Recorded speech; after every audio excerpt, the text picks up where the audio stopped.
Hello everyone.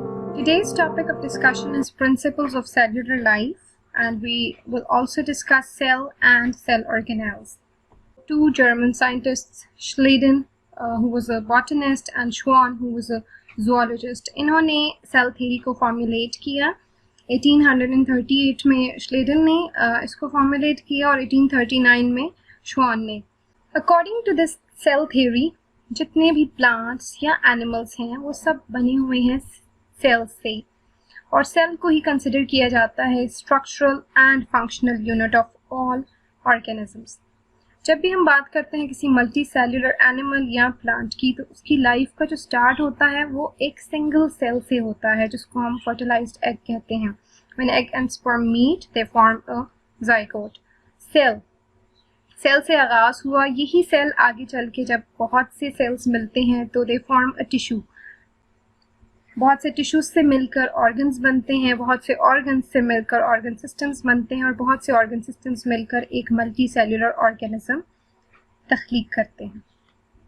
So that is all about cell theory which was formulated by Schleiden and Schwann. अब हम discuss करेंगे cell organelles को one by one. Cell organelles में हम देख सकते हैं we have cell wall, plasma membrane, cytoplasm, endoplasmic reticulum, ribosomes, centrioles, Golgi apparatus, mitochondria, lysosomes, plastids and nucleus. और इसके अलावा और भी हैं, लेकिन these are the very important ones जो कि मैंने इस लेक्चर में इंक्लूड किए हैं. So first of all we are going to see what is a cell wall. Cell wall को डिस्कवर किया रॉबर्ट हुक ने इन 1665, और जो इसके तीन फंडामेंटल पार्ट्स हैं जो कि हम देख सकते हैं इस पिक्चर में भी. It's quite evident. Cell wall जो है वो सिर्फ प्लांट सेल्स में पाई जाती है. In plant cells it's the outer most boundary of the cell. जो इसका पहला पार्ट है वो है middle lamella. Here you can see it bluish colour में इसको शो किया गया है. और मिडल लैमेला के बाद प्राइमरी वॉल आती है, जो कि here it's shown in white colour, and the greenish one is showing the secondary wall. So one by one we are going to see what is middle lamella, what is primary wall, and then what is a secondary wall. Middle lamella की जो thickness है that is about 1 micrometer, और middle lamella जो neighbouring plant cells हैं वो उनको bind करके रखता है. So it actually cements together all the neighbouring cells. और जब हम वुडी टिश्यूज देखते हैं प्लांट के, तो उसमें जो मिडल लैमेला है it has lignin in it. That's why we can say that it's lignified. Primary wall को हम जब देखते हैं तो उसकी थिकनेस आ जाती है ऑलमोस्ट अबाउट 1 to 3 माइक्रोमीटर. ये इलास्टिक है, एक्सटेंडेबल है, एंड क्रिस्टलाइन भी है, ऑप्टिकली एक्टिव है, and it is composed of cellulose, pectic compounds, mostly polysaccharides and hemicellulose. अब हम आते हैं नेक्स्ट कंपोनेंट की तरफ जो कि है सेकेंडरी वॉल. इसकी थिकनेस है अबाउट 5 to 10 माइक्रोमीटर, और प्राइमरी वॉल के बाद ये बनती है secondary wall, the greenish one here. ये रिजिड है, क्रिस्टलाइन है, ऑप्टिकली एक्टिव है, और ये बनी हुई है लिग्निन से, cellulose, non cellulosic polysaccharides, hemicelluloses and mineral salts of calcium, magnesium, potassium and some silica. Plasma membrane जो है वो आउटर मोस्ट बाउंड्री है एनिमल सेल्स में, और प्लांट सेल में आफ्टर सेल वॉल वो प्रेजेंट होती है. केमिकली जब हम इसकी कॉम्पोजिशन देखते हैं तो इसमें लिपिड्स पाए जाते हैं ऑलमोस्ट 20 to 40%, प्रोटीन्स इसमें पाई जाती हैं 60 to 80%, and carbohydrates are also present in it in smaller quantities. 1972 में सिंगर एंड निकोलसन ने एक इसकी जो स्ट्रक्चरल ऑर्गेनाइजेशन है उसको डिस्क्राइब करने के लिए एक मॉडल दिया, वो था फ्लूइड मोज़ेक मॉडल. बहुत से और साइंटिस्ट ने भी मॉडल्स दिए इसकी स्ट्रक्चरल ऑर्गेनाइजेशन को बताने के लिए, लेकिन जो सबसे ज़्यादा एक्सेप्ट किया जाता है मॉडल वो है fluid mosaic model. This model just says the membrane is like a sea of lipids in which proteins are floating. अब लिपिड बाइलेयर जो है उसके अंदर हाइड्रोफिलिक और हाइड्रोफोबिक दोनों एंड है. हाइड्रोफिलिक एंड हम बोलते हैं पोलर एंड को, जो कि वाटर लविंग है और जो पोलर कंपाउंड्स हैं वो उनकी ट्रांसपोर्टेशन को कंट्रोल करता है, उनको अलाउ करता है. जबकि जो हाइड्रोफोबिक एंड है नॉन पोलर, वो नॉन पोलर जो कंपोनेंट्स हैं, मॉलिक्यूल्स हैं, वो उनकी एंट्री को इसमें अलाउ कर सकता है.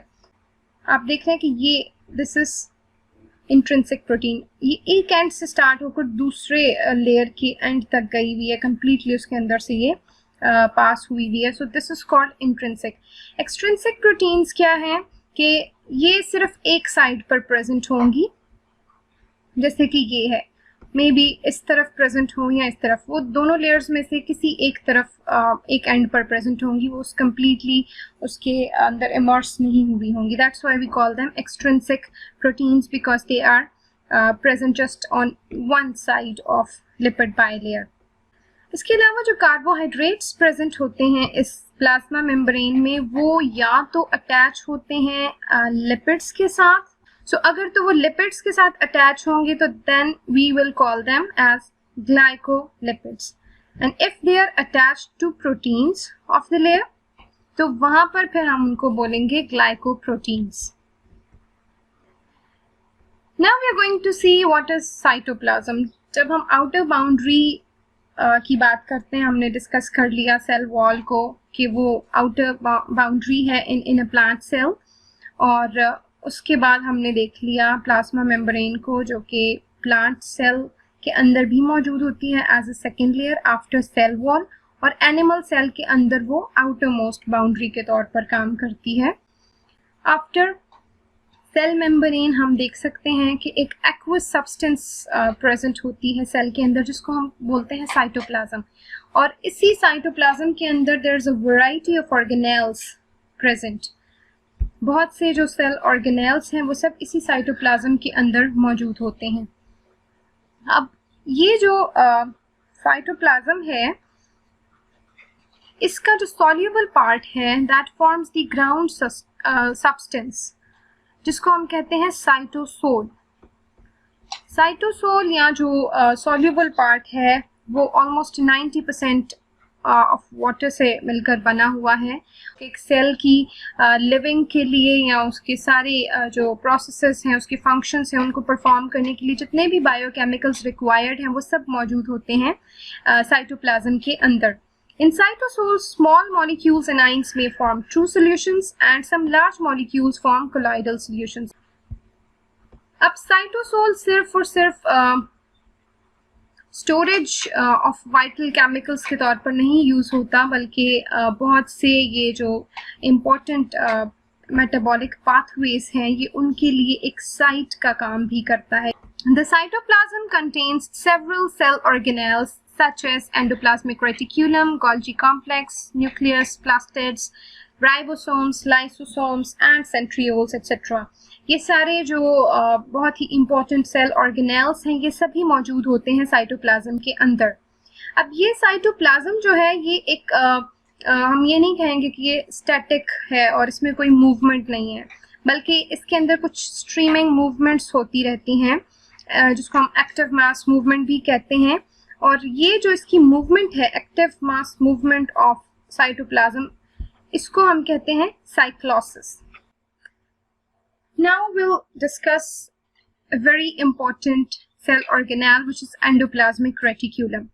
जब हम इसको इलेक्ट्रॉन माइक्रोस्कोप के अंदर देखते हैं तो ये दिखता है एक चैनल ऑफ नेटवर्क्स की सूरत में, और यूकैरियोटिक सेल्स के अंदर ये प्रेजेंट होता है. और ये जो चैनल्स हैं ये प्लाज्मा मेम्ब्रेन से शुरू होकर ये न्यूक्लियस तक जाते हैं. मींस कि पूरे सेल में ये नेटवर्क फैला होता है कि आउटर जो बाउंड्री है उसकी सेल की, सेल मेम्ब्रेन, वहां से स्टार्ट होकर ये न्यूक्लियस तक ये फैले होते हैं ये चैनल या जो ये नेटवर्क है. और इसी नेटवर्क को हम बोलते हैं एंडोप्लाज्मिक रेटिक्यूलम। अब ये किस किस्म के चैनल्स हैं, ये इनका स्ट्रक्चर कैसा है? So let's see. These channels are separated from the cytoplasmic materials by the spherical or tubular membranes, one above the other, called cisternae, और singular उसको cisterna बोलते हैं। ये जो है tubular या जो spherical membranes है उसके थ्रू ये channels जो है वो cytoplasm से उसको separate रखते हैं, और ये जो kind of spherical and tubular membranes हैं इस channel की या इस नेटवर्क की, इसको हम बोलते हैं सिस्टर्ना। मींस कि ये एक अगर होगी तो उसको हम सिस्टर्ना बोलेंगे। Overall if there are more than one plural अगर हम कंसिडर कर रहे होंगे तो हम उसको सिस्टर्ने बोलेंगे। अब इसकी जब हम बात करते हैं एंडोप्लाज्मिक रेटिक्यूलम की, तो they are actually of two different types, और इस पिक्चर में बहुत एविडेंट भी है। एक को हम रफ एंडोप्लाज्मिक रेटिक्यूलम बोलते हैं और दूसरे को स्मूथ एंडोप्लाज्मिक रेटिक्यूलम बोलते हैं। रफ एंडोप्लाज्मिक रेटिक्यूलम जो है वो न्यूक्लियर मेम्ब्रेन के साथ, न्यूक्लियस के साथ उसकी मेम्ब्रेन के बाहर ये प्रेजेंट होते हैं, और इनके साथ इसकी सर्फेसेस के ऊपर अटैच होते हैं राइबोसोम्स, क्योंकि इसके ऊपर मौजूद होते हैं राइबोसोम्स, तो ये प्रोटीन सिंथेसिस में बहुत इंपॉर्टेंट रोल प्ले करता है। अब ये है स्मूथ एंडोप्लाज्मिक रेटिक्यूलम, इसके ऊपर राइबोसोम्स अटैच नहीं होते, और ये रफ एंडोप्लाज्मिक रेटिक्यूलम के साथ ही ये भी प्रेजेंट होता है। इसका भी बहुत इंपॉर्टेंट फंक्शन है। It is responsible for metabolism of various molecules, particularly lipid synthesis. उसके अलावा जो हार्मफुल ड्रग्स जाती हैं सेल के अंदर, उनकी डिटॉक्सिफिकेशन का काम जो है वो भी स्मूथ एंडोप्लाज्मिक रेटिक्यूलम का है। उसके अलावा जो डिफरेंट इम्पल्सेस हैं उनको ये ट्रांसमिट करता है, जैसे कि मसल सेल्स में जब कोई इम्पल्सेस ने ट्रांसमिट होना होता है, या नर्व सेल्स के अंदर जो भी मैसेजेस ट्रैवल होने होते हैं, वो सब जो है उसको जो एक ऑर्गेनेल उनको देख रहा होता है या उनको कंट्रोल कर रहा होता है, तो या उनमें एक बहुत इंपॉर्टेंट रोल प्ले कर रहा होता है, that is smooth endoplasmic reticulum. Now we will see another important organelle, ribosome.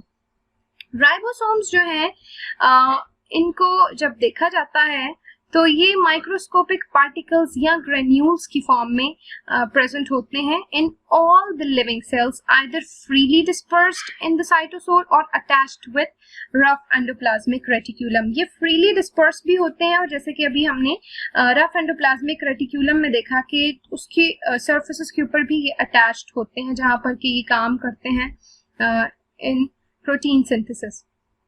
Ribosomes are synthesized in nucleolus of the nucleus. So nucleus के अंदर ये बनते हैं, न्यूक्लियस उनको बनाता है, and each ribosome consist of 2 सब units, 1 large and 1 small.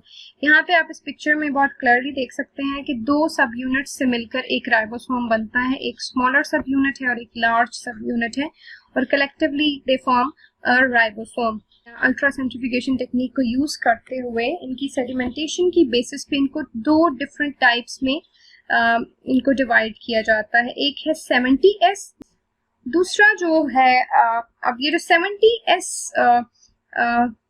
Ribosomes हैं, they are found in prokaryotes and in bacteria, और जो 80S है they are found in eukaryotes.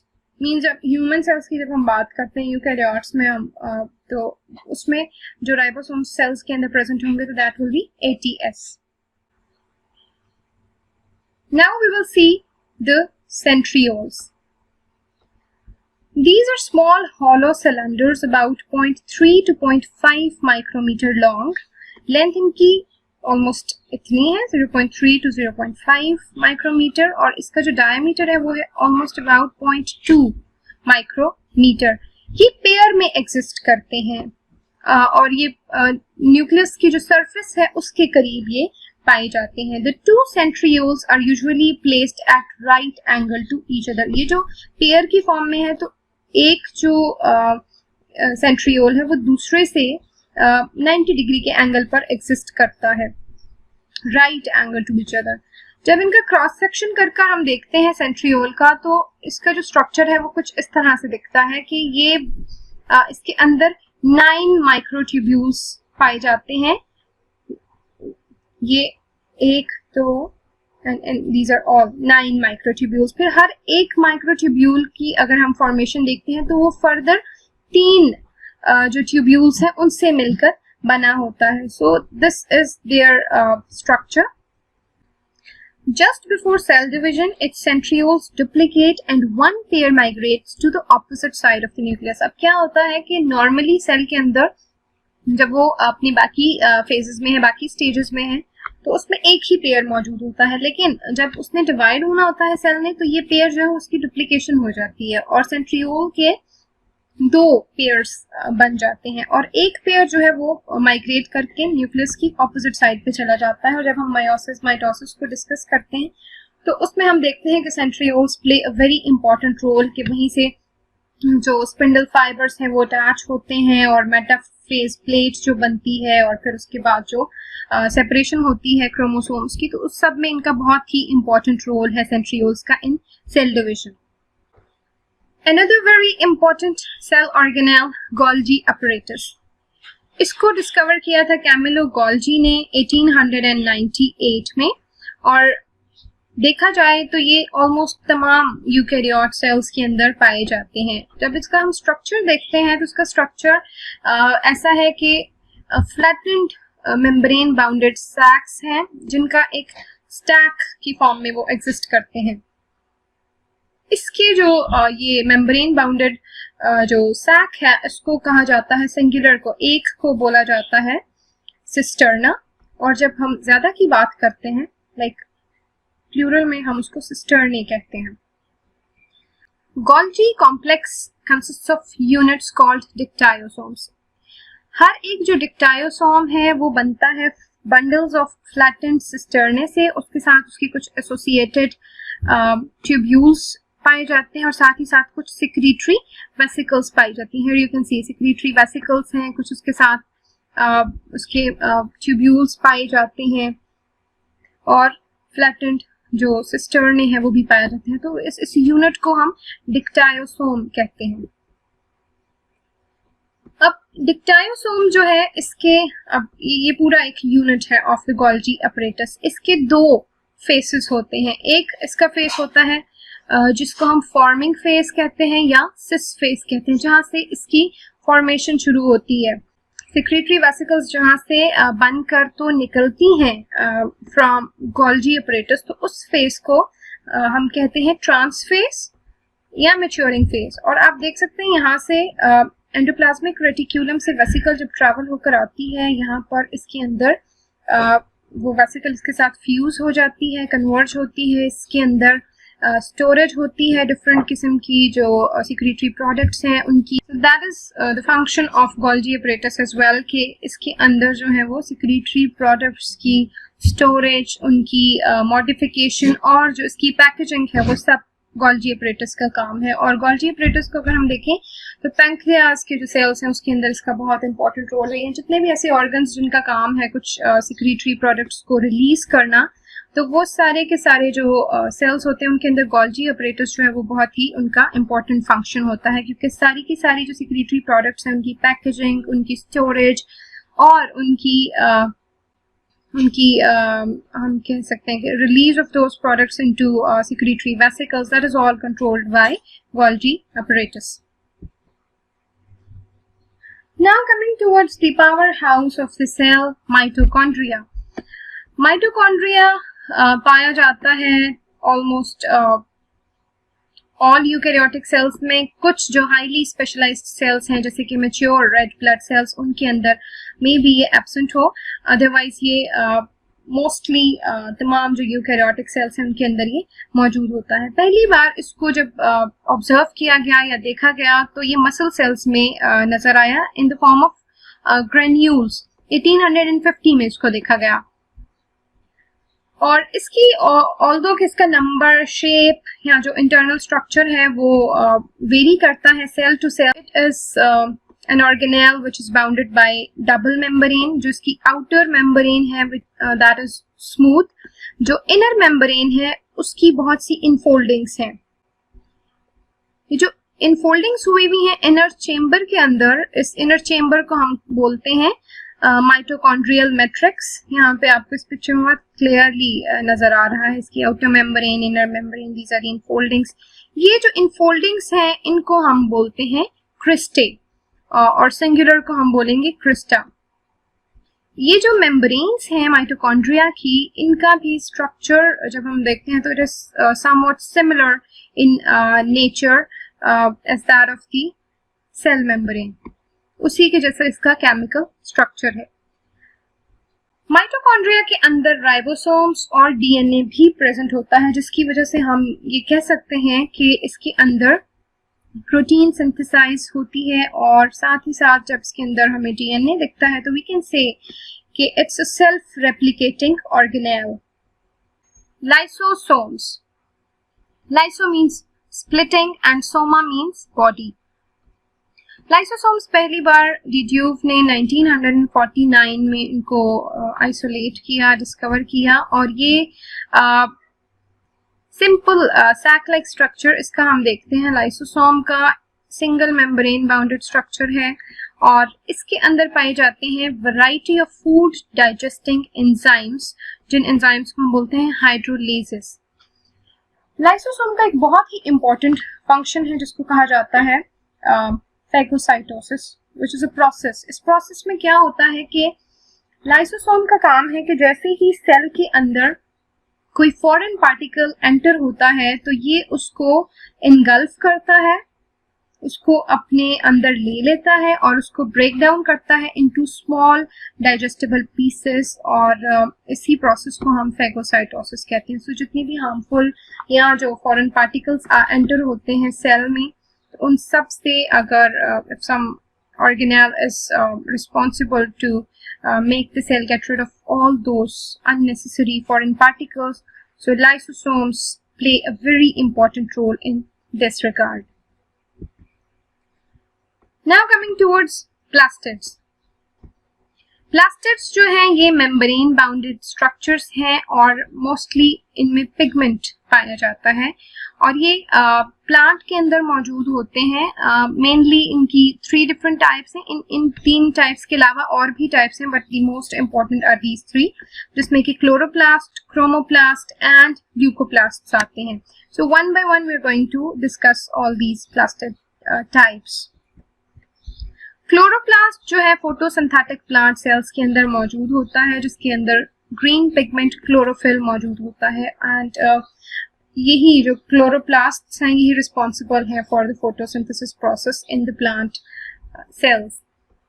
Chloroplast जो है वो उनमें भी साइज और शेप जो है वेरी करती है, बट ओवरऑल अगर हम देखें तो इसका डायामीटर है ऑलमोस्ट अबाउट 4 to 6 माइक्रोमीटर और जब हम अंडर इलेक्ट्रॉन माइक्रोस्कोप इसको ऑब्जर्व करते हैं तो it appears to be as a heterogeneous structure with small granules known as grana. अब ये जो है these are the granules which we call grana. ये ग्रेना है, ठीक है। एक को हम ग्रेनम बोलेंगे और जब हम ज्यादा को देखेंगे, लाइक ये भी एक स्टैक है, ये भी एक स्टैक है, ये भी, तो these are collectively known as grana. जबकि सिंगुलर को हम देखते हैं दैट इज ग्रेनम। ओवरऑल जब हम इसका स्ट्रक्चर देखते हैं तो इसके 3 मेन कंपोनेंट्स हैं। एक इसका एनवेलप है, ठीक है, और फिर है इसके अंदर एक जो चेम्बर या जो पाया जाता है उसको हम स्ट्रोमा कहते हैं और इसके अलावा these coin like structures, these are called thylakoids. इस पिक्चर से बहुत ज्यादा क्लियर हो जाएगा आपको इसका स्ट्रक्चर। एनवेलप इसका डबल मेम्ब्रेन से बना हुआ है, एक आउटर मेम्ब्रेन है और एक इनर मेम्ब्रेन है। Stroma is a fluid which surrounds the thylakoid. So यहाँ पर ये जो एक्वस फ्लूइड इसके अंदर प्रेजेंट है इनसाइड दीज 2 मेम्ब्रेन्स, ये इसको स्ट्रोमा कहा जाता है। उसके बाद थाइलाकॉइड्स ये फ्लैटेंड वेसिकल्स हैं जो कि बिल्कुल ये कॉइन्स की तरह हैं। ये दीज आर थाइलाकॉइड्स। थाइलाकॉइड्स जो है वो स्टैक्स की सूरत में प्रेजेंट होते हैं और एक के ऊपर दूसरा ऑलमोस्ट 50 तक ये प्रेजेंट होते हैं एक स्टैक में, और ये एक स्टैक ऑफ थाइलाकॉइड उसको हम बोलते हैं granum. That's a stack of thylakoid, it's called granum. And फिर जब हम इन स्टैक्स को प्लूरल फॉर्म में जब हम बोलेंगे तो that will be called grana. ये जो ग्रेना है ये एक दूसरे के साथ कनेक्टेड होते हैं विद नॉन ग्रीन पार्ट, जिसको इंटरग्रेनम कहा जाता है. नॉन ग्रीन पार्ट के थ्रू ये सब ग्रेना जो है एक दूसरे के साथ कनेक्टेड होते हैं. दूसरी टाइप हम देखते हैं of plastids which is chromoplast. Chromoplast जो है they are responsible for the coloration in flower petals, ripen fruits. जो फल या फूलों के अंदर जो कलर प्रेजेंट होता है वो कलर अगर हम सेल के अंदर देखें तो वो क्रोमोप्लास्ट्स के अंदर पाया जाता है. तो अदर देन ग्रीन कलर्स की बात हम जब करते हैं प्लांट्स के अंदर तो क्रोमोप्लास्ट्स आर रिस्पॉन्सिबल फॉर दैट. में हम कह सकते हैं कि क्रोमोप्लास्ट का एक बहुत इंपॉर्टेंट रोल है इन pollination and dispersal of seeds. The third important type of plastids which is leucoplast. Leucoplast जो है वो कलरलेस होता है. इसमें कोई खास कलर्ड पिगमेंट नहीं बल्कि इट्स कलरलेस. इसकी जो शेप है वो समवट ट्रायंगुलर, ट्यूबुलर या फिर कोई और शेप हो सकती है. Kind of irregular kind of shape है इसकी. और ये जो underground parts of the plants हैं उनमें ये पाया जाता है ल्यूकोप्लास्ट टू स्टोर, और जो जिनमें के स्टोर्ड होती है फूड भी. जैसे हम बात करते हैं पोटैटोज की या हम बात करते हैं जिंजर की. तो ऐसे जो अंडरग्राउंड पार्ट्स ऑफ प्लांट्स हैं जिसके अंदर फूड स्टोरेज होता है तो उनके अंदर ल्यूकोप्लास्ट्स जो है वो देखे जाते हैं. न्यूक्लियस को डिस्कवर किया रॉबर्ट ब्राउन ने in 1838. It is about 10 micrometre in diameter. बहुत ही इंपॉर्टेंट सेल ऑर्गेनेल है. क्यों? क्योंकि ये बहुत सी जो सेल की एक्टिविटीज हैं, मेटाबॉलिक एक्टिविटीज, उनको कंट्रोल करता है. साथ ही साथ इसी के अंदर जब हम देखते हैं तो क्रोमैटिन मटेरियल पाया जाता है जो कि कंडेंस होकर क्रोमोसोम्स की फॉर्म इख्तियार करता है. DNA, chromosomes, they are all present here. So जितनी भी एक सेल की जेनेटिक इंफॉर्मेशन है वो सब प्रेजेंट होती है न्यूक्लियस के अंदर. That's why this is very, very important organelle of the cell. इसकी irregular shape भी हो सकती है, इसकी spherical shape भी हो सकती है. Generally जो ऐसे cells हैं जिनके अंदर एक न्यूक्लियस पाया जाता है उनको मोनोन्यूक्लिएट कहते हैं. कुछ ऐसे cells भी होते हैं जिनके अंदर एक से ज्यादा न्यूक्लियस होता है, 2 होते हैं न्यूक्लियाई, तो उनको बाइन्यूक्लिएट कहा जाता है. और जहाँ पे फिर more than 2 न्यूक्लियाई प्रेजेंट हो तो they are said to be multinucleate cells. Nucleus consists of the following parts. इसकी outer membrane जिसको हम nuclear membrane कहते हैं. Then it has a nucleolus. Then जो इसके अंदर present होता है we would say the fluid that would be called nucleoplasm. और साथ ही साथ क्रोमैटिन मटेरियल प्रेजेंट होता है. क्रोमैटिन मटेरियल ही एक्चुअली कंडेंस फॉर्म में जब होता है तो उसको हम क्रोमोसोम्स कहते हैं. क्रोमोसोम्स सिर्फ हमें सेल डिवीजन के वक्त वो अपीयर होते हैं, अदरवाइज वो यूं ही जो है वो क्रोमैटिन नेटवर्क की फॉर्म में वो सेल के जो न्यूक्लियस है उसके अंदर फैले होते हैं. So that was all about principles of cellular life. हमने देख लिया इसमें सेल के स्ट्रक्चर को, एक ओवरऑल इसकी जितनी इम्पोर्टेंट सेल ऑर्गेनेल्स थे उनको हमने डिस्कस कर लिया. एंड आई होप कि इस लेक्चर से आप लोगों को समझ आ गई होगी. Thank you very much for watching this.